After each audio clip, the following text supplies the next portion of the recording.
Hi there, this is episode 10 of the Maria Aloysius podcast. I am very close to finishing the latest recent book by Dr. Gabor Mate, The Myth of Normal. And I've been using his book to reflect on my chronic illness and how I can manage my pain and trauma better. And Dr. Mate talks about a self inquiry exercise, which he proposes anyone for us to take either daily or weekly. You can do it once a week or twice a week, where you can just reflect and answer the six questions. I tend to do it in a quiet environment, maybe with some light music on or some silence so that you can answer the questions. So these are the six questions. Question one, which is what am I not saying no to in my life? Important areas. So he talks about what did I today or this week, did I sense a no in me? But did I sort of reluctantly say a yes when I should have said a no? Right. So saying no is not simple. And sometimes when there is maybe pressure around us, if they're family members or relatives, where sometimes we have an unwilled selflessness that we feel that we have to fulfill everybody's pleasures and needs. And that motivates us to say yes. So, what I've been struggling with this week is perhaps attending events. I would like to go for events, maybe with family members or friends. However, I need to say no because I know that when I say no, my body says no, and my body can rest. So I don't have to suffer physical pain of movement, along with emotional stress, even alienation and sadness, and maybe sometimes resentment. Question two, what do I miss out on due to my inability to assert myself? So, um, I think Dr. Gabo here talks more of, it's rather self explanatory, but there are several examples. So, it's difficult, maybe I feel, maybe to reflect on when it comes to work. It's not so simple being able to physically lecture.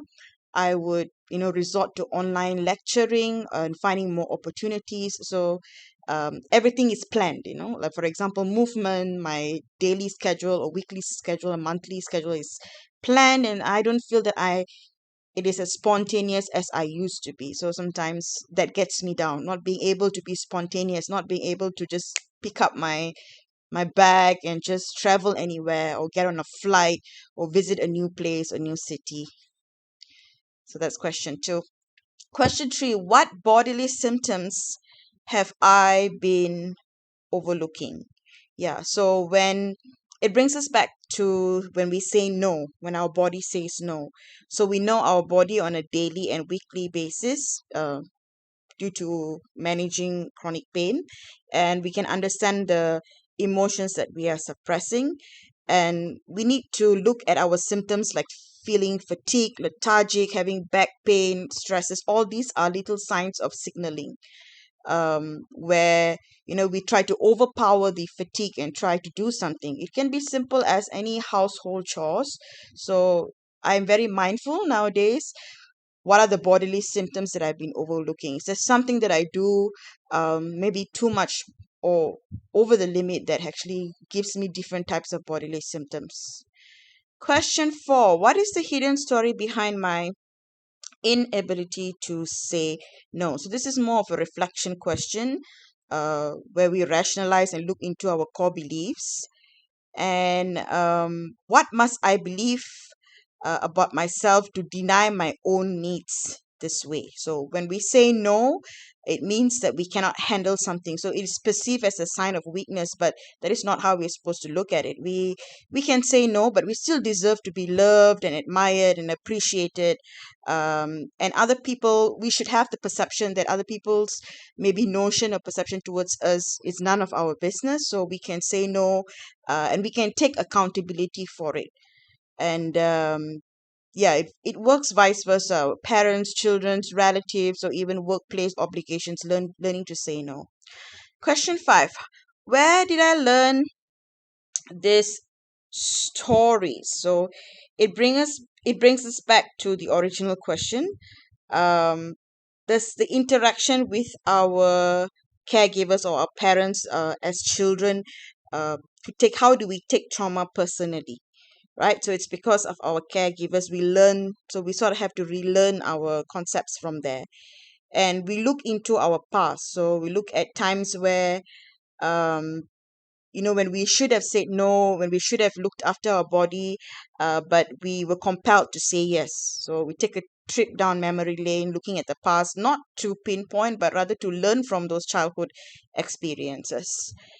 Question 6, which is the last question. Where have I ignored the yes that wanted to be said? Right? So in this book, he asks us to treat the withheld yes the same as the stifling no.